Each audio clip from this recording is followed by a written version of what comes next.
Man, I've been so excited to have the opportunity to sit down with you. I think here in Melbourne, Australia, it's been a really interesting time, especially around the subject of conspiracy theories. A good friend of mine, quite recently, who I'd consider a really intelligent bloke, he pulled me aside and he goes, "Hey, have you ever asked your dad if he's a part of the Freemasons group?" I said, "Oh, what's that about?" He goes, "Well, he's quite heavily involved in the media, and for a lot of media members, it's a prerequisite." And I thought, hang on a second, what an interesting conversation. And I put an asterisk on that comment because I've heard you speak in quite some detail about intelligent people making some wild claims. And I know you're no stranger to that kind of speculation, which maybe we could set as a foundation to this conversation. You could give us a little bit of an overview of how you found yourself speaking in such depth on this topic. Yeah, so I'm a social scientist, and my usually I'm trying to think about how can we use social science for good. And COVID was a fascinating period because, of course, there was a virus, but there were lots of social science questions.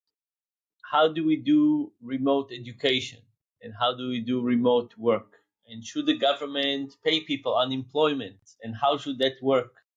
And what should we do with masks and distancing, and how do we get into new habits? Anyway, I was working very hard on all of those topics. And a few months into COVID, I get a note from a woman I once helped. And she says, "Dan, what's happened to you? What's wrong with you?" I said, "What's going on? What's wrong?" And she sent me a lot of links. I'll just describe one of them. And that link kind of started with some truth. It says that when I was a teenager, I got badly burned. That's true. Actually, the reason that the right side of my face has no hair is that this is all scars. But most of my body is burned. 70% of my body was burned. Then it says I was in hospital for about 3 years. Also true. But then it went ahead to say that because of that, I started hating healthy people. Not true. And that I'm doing all that I can to kill as many people as possible with the pandemic and later with the vaccines. And that's why I joined Bill Gates and the Illuminati to try and do that. Anyway, I spent about a month trying to convince those people that I wasn't that person. This was, mid 2020. Now we're mid 2024. I had another conversation with somebody yesterday about this, and she believes I was the brain behind all of this. I wasn't. Anyway, I spent about a month trying to convince people that it ain't so, very unsuccessfully. And then I gave up on trying to convince them, and I said, look, I'm a social scientist. Maybe I need to understand this. Because, we all know about people in our circles that 5 years ago we would have looked at them and say, me and this other person, we're looking at life in the same way. And now we're looking at them and we say, who are they? What's broken in this machinery? And it's one thing when somebody tells you, oh, your father is in the Freemasons. But when somebody tells you something about you, says, hey, I saw yesterday you were, doing X, Y, and Z. You plotted to do whatever. And you say, no, I didn't do it. And they say, yes, you did. There's something very eerie about it. So I decided to study this. And I spent about 2 years in all kinds of dark corners of the internet with lots of misbelievers. And what I learned at the end was that it's not us versus them. They are kind, nice, wonderful people. But something happened to them. That thing could have happened to us too, but something happened to them. I call this the funnel of misbelief. There was some stressful events in their life, some unexplained things, and then they went down this path. And the people who are adopting these misbeliefs are adopting it for a reason. And think about the mosquito bite. When you have a mosquito bite, you have a need to itch. It's a real need to itch. Should you itch?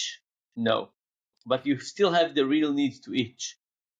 When people are in a stressed environment, they have a real need for a story that would explain why they're experiencing what they're experiencing, and ideally they want a story with the villain. Is it helpful for them? No. Is it good for them and for society? No. But at the moment when you're saying to yourself, I don't understand the world, I don't understand what's going on here, you want a story with a villain. So it's a short-term satisfaction that ends up being long-term very unhelpful, but it is a reaction to a real need. So nobody wakes up in the morning and says, oh, I can believe in a benevolent God, or I can believe that Cabal is trying to inject my kids with the G5 chip. Nobody would believe that, but it's a kind of a bad choice to deal with stress, but Yeah. it's a reaction to stress. And then of Yeah. course there are lots of other forces that make it worse: social media, identity, our selection of information. There's some personality forces and so on. But the starting condition is stress. And if you look at the people in your life who became misbelievers, you can probably identify the stressful events that got them to I, start on that path. yeah, I stumbled into it a little bit myself during the COVID pandemic here in Melbourne. I'm not sure how familiar you are with the lockdown restrictions and things that You happened. had some serious restrictions. It was quite wild, and I mean, it was interesting to discuss government and all the different elements that came into that period of life. And I remember it was really interesting because, like the person who messaged you the link with a couple of truths and a number of falsehoods, I started to hear some things around what was taking place here in Melbourne. And at first, it was the vaccine passport, and I thought, I don't think that's going to happen. I think we're fine, and that came in.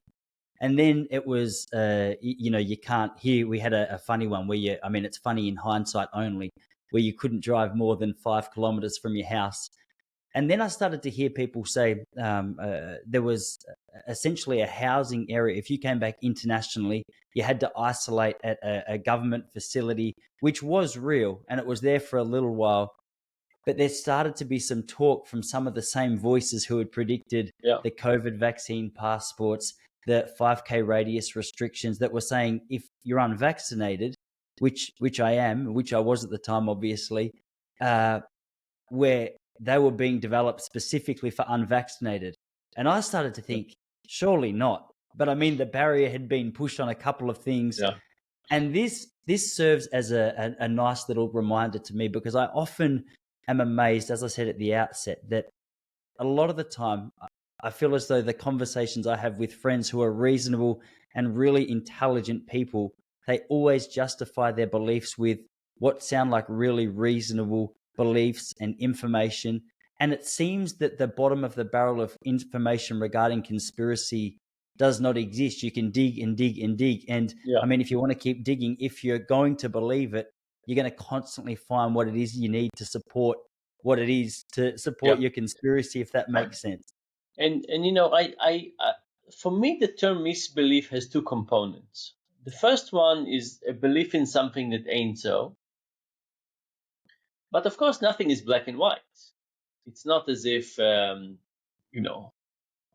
every food that we have in the market is healthy and every medication is doing exactly what it's supposed to do, right? Of course, the world is much more complex and nuanced and so on. But the second thing is adopting that misbelief as a framework, as a lens from which you view the rest of life. And that's where it becomes dangerous. So, for example, if you say to yourself, oh, the government did this 5-mile driving distance, seems kind of ridiculous. I don't know what they went in their mind. I don't understand it. But the government does lots of things I don't understand. This is not the first time. And I don't give them any evil intent. I just think there are people like us, they make mistakes. Sometimes they make strange decisions, and that's just life. Um, that's one interpretation. The second interpretation, no, there's an evil intention out there. And if you accept the misbelief framework, then you keep on looking for bad things everywhere, right? It's a very, there was like one night where I understood the life of the misbeliever. A misbeliever wakes up in the morning and feels there's a big, powerful force out there to get them, right? It's a terrible life to believe that, right? If you look at everything from the lens of this is intentional, like most people, I think, and I for sure, when I see bad things happen, I usually think it's stupidity or lack of attention to details or some bad beliefs. But I rarely think that there are things that are truly evil intentions. Yeah. But if you are starting to believe in conspiracies, then you start believing that there's lots of people, in high-ranking people, with tremendous amount of power, with really bad intentions, and then everything you see, you say, oh, why, what were they trying to get here? What is it? And that's a very, very difficult point. And of course, if you start looking at it this way, you'll find more things. Yeah. So in my case, people can take one thing I said here and one thing I said here, and if you look in a suspicious mindset, you'd say, "Oh, I connected the dots. I now found this evil person who's trying to destroy the world." I had this conversation with my wife today, actually, because we recently came home from Sydney, and we came home to a find that I had where I'd been picked up head down moment using my phone as I was driving by a camera at a traffic light. And I thought, isn't it interesting? Because there's one side of me that goes, okay, I understand how that's beneficial. You're not allowed to. Like, it's for the safety of everyone that you're not on your phone. And if a police officer pulled me over, I'd go, okay, you know what? You're right. I knew the rules. I disobeyed the rules. Where's my fine? There's my demerit points. I'm sorry. But then the flip side of that is, okay, now we have a camera set up, and there's something that feels a little bit 1984. It starts to creep in. You can see in my mind, I go, okay, I don't know how much I like the idea of a camera doing the same job.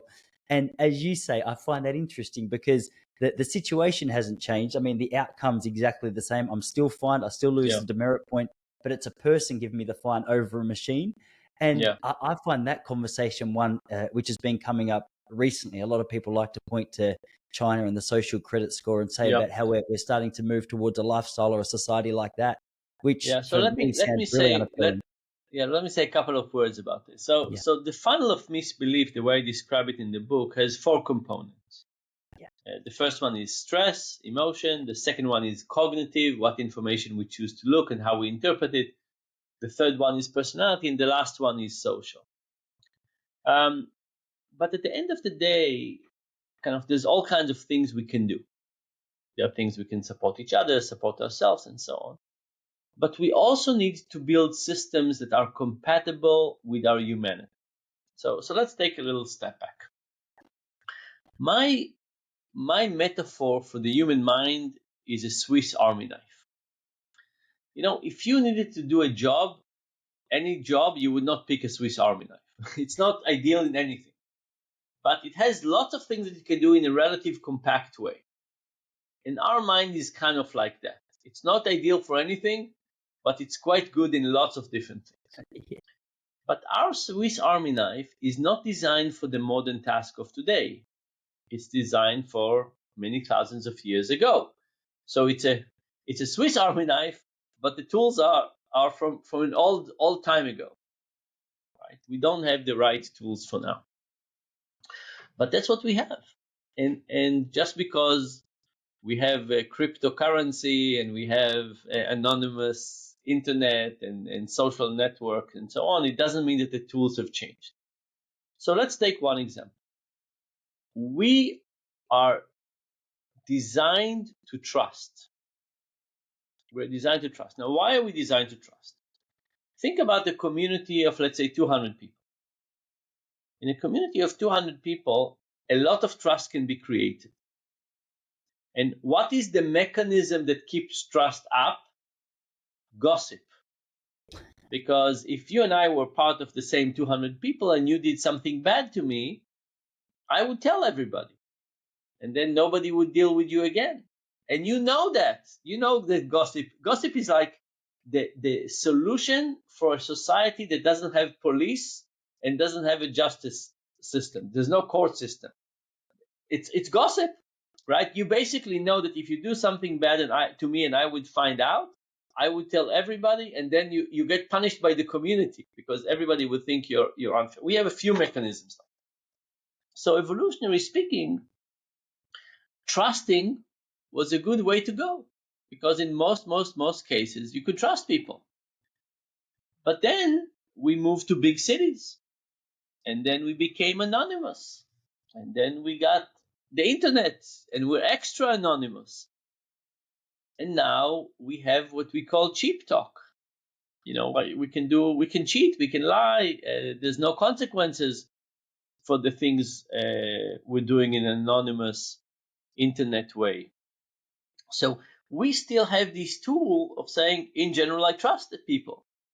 But now it's not a relevant tool. So you can say to yourself, let's just teach all kids not to trust. It's not going to be easy because it's against our human nature. Now, I love the fact that we're trusting. But I'm saying what we need to do is we need to build systems that basically are worthy of our trust. Mm. So we have this human mind, and the systems that we build for information need to be human mind compatible. Think about cars. Every year we discover more ways in which we could make the cars better given our limitations. We have rear view mirrors. In the beginning we didn't have seat belts. Discovered that we have accidents. There was an economist that his solution for accidents was to put in the middle of the steering wheel to put a sword. That if you had an accident, it would just kill you. It's a funny idea. I think he said, people would be so afraid of it that everybody would arrive safely. I don't think so. I think people would too many people would get killed. Our human nature is not to pay attention and to take chances. And we need rear view mirrors, and we need seat belts, and we need anti-lock brakes, and we need things that remind us about distance to cars and all kinds of things like that. The same thing is true about other systems as well. We need things that help us trust or not trust, that change the level of attention we put to things. So I think those systems need to be more compatible with our humanity. Yeah, we're really at a crossroads, especially in contrast to how long it's taken to develop that Swiss Army knife of a brain. Especially one thing which constantly comes up and seems to be at the center of this conversation, regardless of which angle you take it from, is that around social media. And I mean the echo chambers and the stresses and the emotions and just the gossip factor that you've already touched on. I mean, they're all ticked when you log onto Instagram or Twitter or Facebook or wherever you get your poison. And it seems as though when you tune into any of the people in tech, this is one problem that people are constantly trying to navigate their way through it. It is a truth that when I log on, there's a certain amount of information which pretty much just agrees with everything I already believe. And I'll constantly show my wife and I point it out to her and I go, hey, look how right we are. And it's not until I sit down in a situation like this and actually reflect on what I'm doing that I can so clearly see that I'm also a part of the echo box, which I accuse everyone else of being in. But I'm not sure if you've looked too far into that. It's a really interesting conversation to have, or it's a really challenging field to be a part of. Yeah. So, the echo box in many ways very understandable. Right? How many of us want to wake up every day and be confronted with some of our deeply held beliefs? There's all kinds of podcasts that bring very different perspective. I woke up very early today at 5 a.m. and I listened to one of them. It's very unpleasant. It's very unpleasant. I pushed myself to keep on doing it. It's so much fun to be exposed to what we believe already. It fits with our cognitive structure. It's lazy. It's we feel more justified and so on. So, the human desire for doing it is very understandable. But when we choose a TV station, we at least know what we're choosing. When we log into one of those social media, there's an algorithm. And like if you choose to watch Fox News, you at least know you chose Fox News. If you open TikTok, you don't necessarily know that TikTok has chosen for you the equivalent of Fox News. So it's a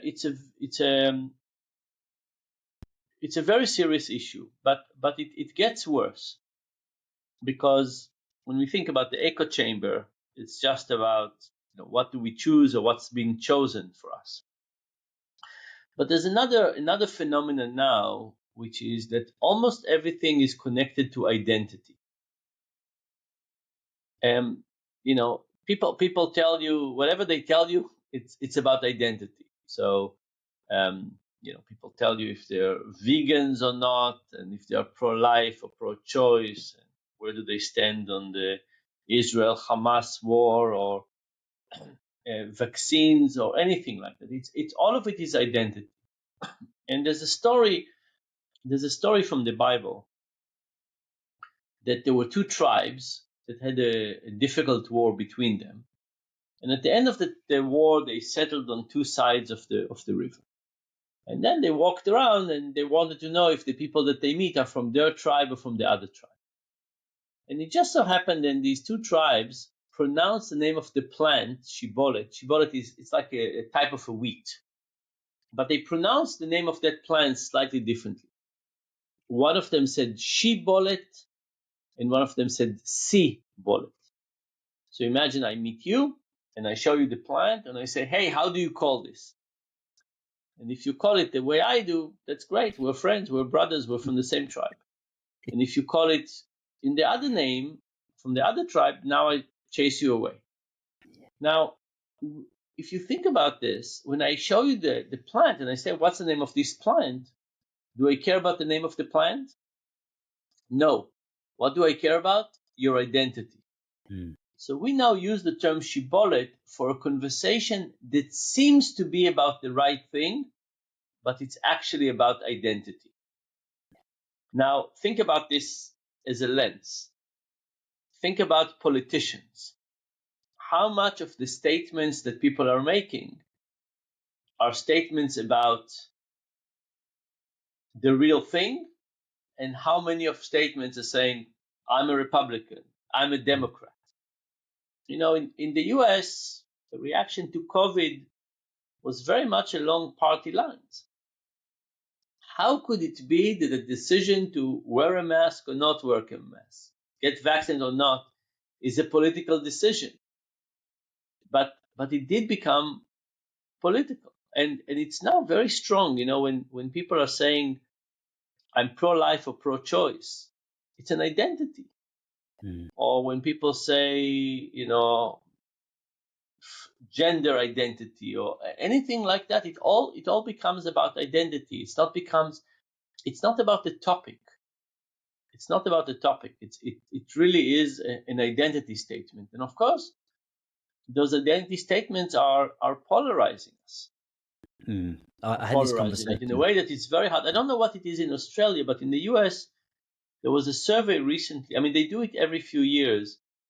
They ask people how much they would be in favor or object to their kids getting married to people from the other side of the political aisle.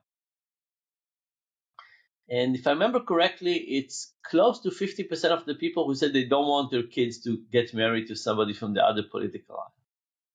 It's kind of an amazing, and these numbers have grown from single digits to almost 50.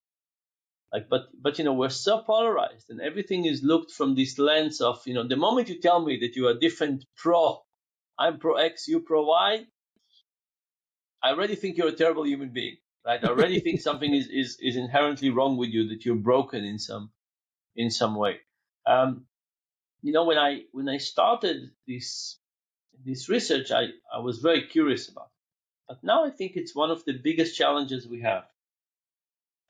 And the reason is, if we think about any of our big challenges, think about the war with Russia in Ukraine, the ability of Europe to stay Europe with the elections, the questions about global warming, the next pandemic, whatever it is, we need to act together. And if we're basically, we'll take the American case, half Republicans, half Democrat, and we can't agree on anything, and always 50% are for and 50% are against, there's no way to act. There's no way to act. So I think we have to solve this problem, and solving the media is part of that, but not all of it. Some of it is not Sure. about the media. Yeah, I had this conversation with a friend on a run yesterday.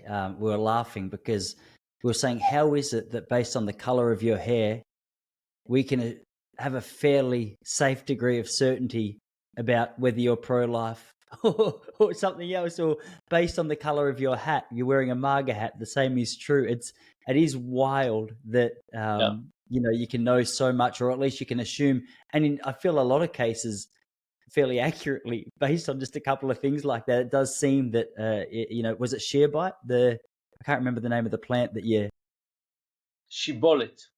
Shibolet.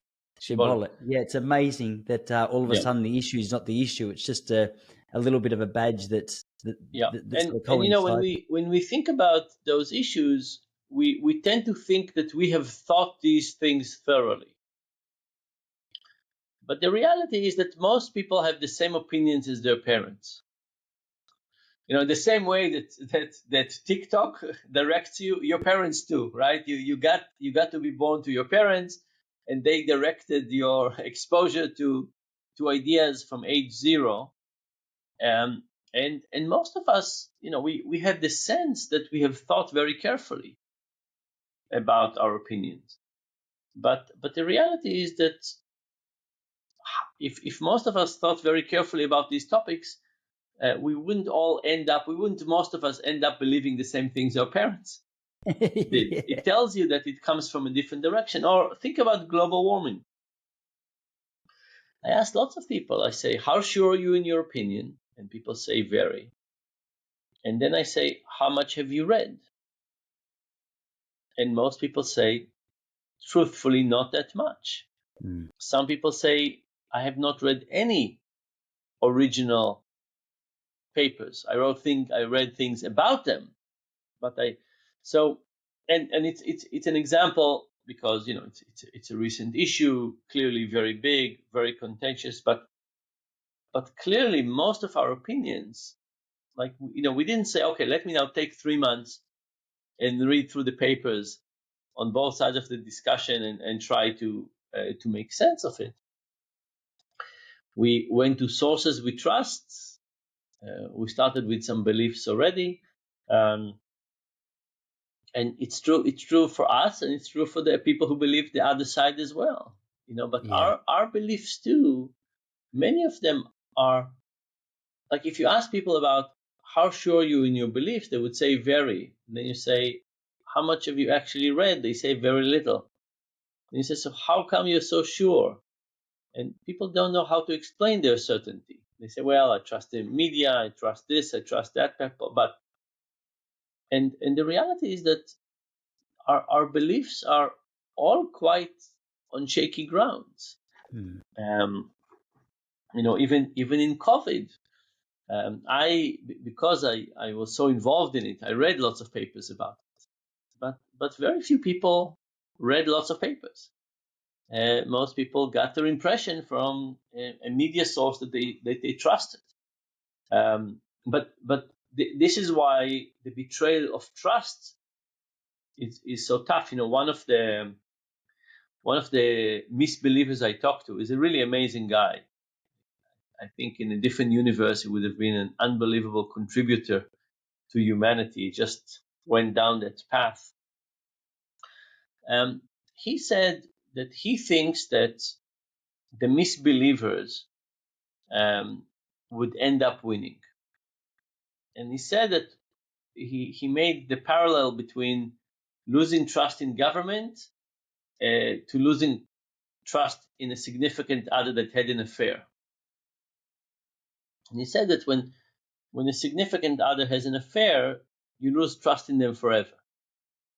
Right? It's one action. And he said when people lose trust in the government, they lose their trust forever. And he says because the way the government acts, all of us would be betrayed at some point. All of us would feel that there's something not right was done to us. And of course, what you need for that is the intent, the belief that the intention was negative. But because of that, he believes that eventually everybody will experience some level of betrayal and start looking at the government as evil. And then once you start looking at the government as evil, you'll find more and more things of society, the cabal, the central banks, and so on. But it's very non-symmetrical. It's very hard to create trust, very easy to break it. And if one breaking it is getting people to start their journey down the funnel of misbelief, that's a very sad thing for humanity. At the end of the day, though, we do need to work on trust. Yeah. Trust is kind of at an all-time low in all kinds of things. Yeah. I even have conversations with my wife, who is a person I trust more than anyone on the planet, like where we've both got the same goal to have a good marriage, to have a good friendship, to look after our kids. We're on the same page. I know her. I know she's got a good heart. And still, if I'm tired or hungry, my trust wanes, my faith wanes, my appreciation. So to give credit or at least maybe step back and be a little more neutral towards a government. You get 100 people that you don't know in a room trying to make any decision that impacts not only their life but yours. Like it really is impossible to come anywhere near pleasing the majority of people because there's so much speculation. As I said, I experienced so it in much my speculation, and in COVID there was a ton of speculation. Right, we knew so little. Like one of the problems is that we knew so little, but we didn't communicate how little we knew, and it is confusing, right? So to basically say surfaces are dangerous, surfaces are not dangerous. Yes, masks, no masks. Like, science is difficult. Population science is extra difficult. Like, if we could do a randomized control trial, we would have learned things much faster. But people do random things and it's hard to measure and we're trying to guess what they're doing. It's a very, very hard exercise to do in real time. But when people communicated all these findings, they did not communicate them with the correct level of humility. So they say, this is the fact. And what we should have done is to convey things with the right level of humility. And by the way, humility is important on the sides of communicating, but also on the sides of perceiving. There's a personality trait called intellectual humility. It's kind of a funny name because it's such an arrogant name. I'm intellectual. But intellectual humility is really about the ability to hold multiple hypotheses in mind at the same time and not be 100% sure in our opinions. And that's actually incredibly important. So you believe in diet A or diet B or pro-life or pro-choice, and you say, in general, I believe this, but I'm not 100% sure. I'm only 98% sure. Like even that small difference is very important because it means that you're open for other alternatives, right? And if I could add something to schools, I could probably add intellectual humility. And I think the highest order of intellectual humility is the level that we actually enjoy not knowing. Right? When you're basically saying, we're not sure. And it's going to be a great journey to find out if we can learn a bit more about that. So I think that not being 100% sure in anything is first of all, it's correct, right? There's very, very few things that we should be 100% sure about. So I think for most things we should keep intellectual humility, and then to the extent that we can enjoy it, that's a huge improvement. Mm, for sure. I think it's freeing as well. That idea of like a lot of the time, I'll start my day with an intention or a list of things that I've got to get done because I know where it is I'm trying to get to, or I've got some picture in my mind about what that ideal future looks like and how I've got to pave the way there. And sometimes, I can move through the day, and I know this isn't isolated to me; it's a very common human thing. But Yeah, I can move through the day as though I'm simply ticking off a bunch of chores and not really enjoying any of it. And so for me, if I take that attitude that you just mentioned, I mean, the process actually becomes a little yeah, bit enjoyable. I think it was Macklemore, the US rapper. He sings in one of his songs. He mentions just do the work, don't worry about the praise. And I thought, oh, that's a great attitude in the same vein of what I'm speaking about. Because if you can separate the work from the praise or the work from the result, then you can that's actually right. enjoy the work without stressing about whether or not you're close to the result or not. Yeah, in social science, we think of it as process versus outcome. Yeah. And the idea is that it's much more important to think about process than the outcome. And I'll give you an example. Imagine you have two kids. One of your kids is studying really hard for the exam, and they covered 90% of the material. But the exam had a lot of the 10% they didn't cover, and they got a mediocre grade. The second kid didn't study much. They studied 10% of the material, but most of what they studied was covered in the exam, and they got a good grade. Which kid should you say, great, continue doing what you're doing? The first kid, right? Because in the long term, doing the right thing pays off in the long term, but in the short term, it's not guaranteed. And there are many things in life in which our actions and the outcome are statistically connected, but it's not deterministic. It's not as if every time you'll do the right thing, you'll get the right reward.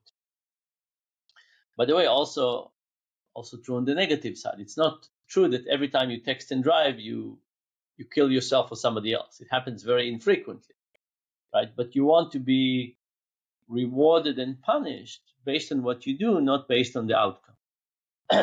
And it's true more and more when there's a randomness between the behavior and the outcome. It's true for medication adherence, it's true for weight, it's true for work, it's true for lots of things. Um, but the outcome is much easier to measure.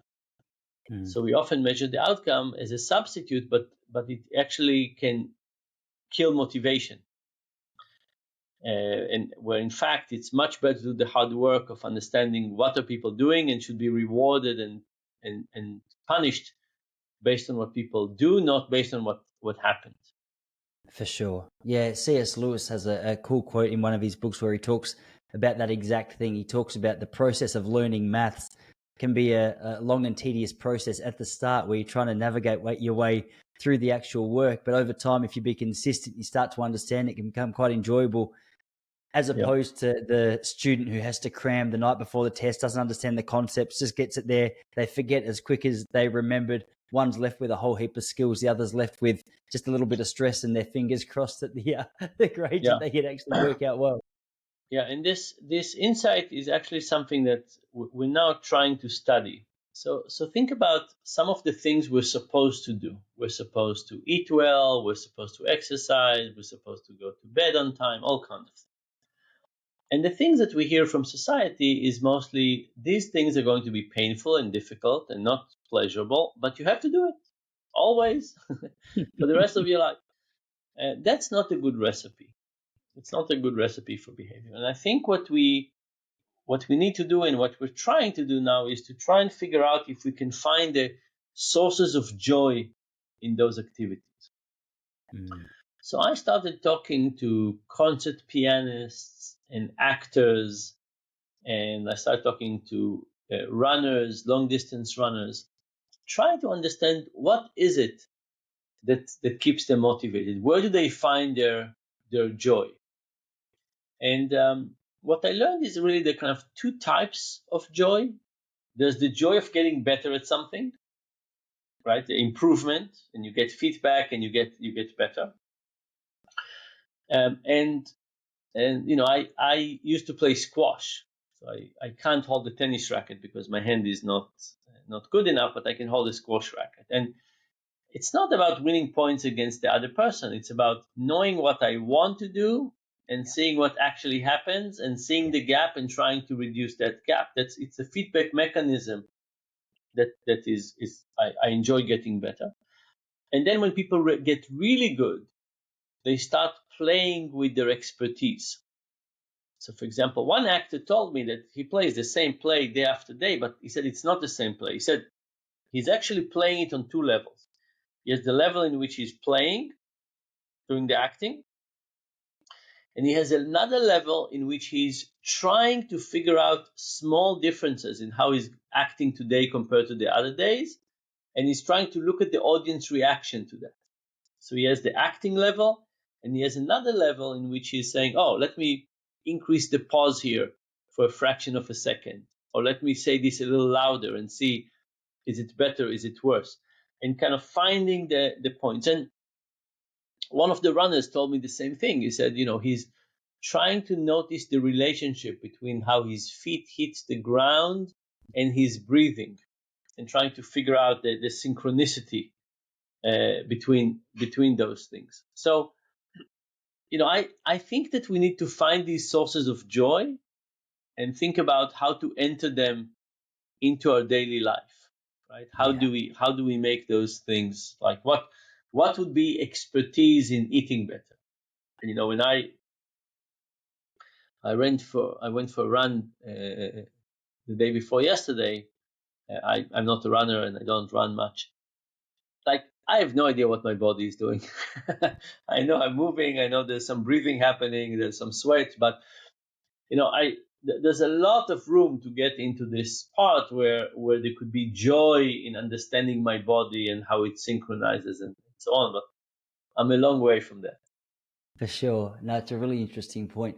Dan, before I let you go, you said something earlier that I was just keen to pick your brains about just quickly. I think you said that you listened to a podcast this morning in a field that you completely disagree with, just to challenge yourself to live outside the box a little bit. That's something that I've flirted with the idea of doing, but I've currently got 2 kids and my spare time is limited. And so my time that I have dedicated to podcasts has been my echo chamber, I would say.